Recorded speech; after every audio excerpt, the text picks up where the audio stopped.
2021 WBCS প্রিলি পরীক্ষার কতগুলো প্রশ্ন নিয়ে এখানে আলোচনা করব। প্রথম প্রশ্ন, খিলাফত আন্দোলনের মূল উদ্দেশ্য কোন আন্তর্জাতিক ঘটনার প্রেক্ষিতে ঘটেছিল, কোন দেশের জন্য? সঠিক উত্তরটি হয়ে যাবে তুর্কি। গান্ধীজি প্রভাবিত হয়েছিলেন কার দ্বারা? টলস্টয় দ্বারা, ডিকেন্স দ্বারা, মার্কস দ্বারা না লিঙ্কন দ্বারা? সঠিক উত্তরটি হয়ে যাবে টলস্টয় দ্বারা। নয়ঙ্কর ব্যবস্থা কোন রাজ্য বা সাম্রাজ্যের সঙ্গে সম্পর্কিত? অপশান ছিল বাহমনি রাজ্য, চোল সাম্রাজ্য, মারাঠা রাজ্য না বিজয়নগর সাম্রাজ্য? সঠিক উত্তরটি হয়ে যাবে বিজয়নগর সাম্রাজ্য। জোসেফ রবিনেট বাইডেন জুনিয়র হলেন আমেরিকার যুক্তরাষ্ট্রের 46তম রাষ্ট্রপতি।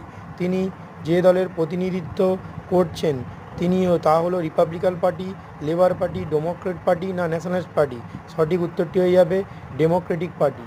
2020 সালে রাজীব গান্ধী খেলরত্ন পুরস্কার পান কোন ক্রিকেটার? সঠিক উত্তরটি হয়ে যাবে রোহিত শর্মা।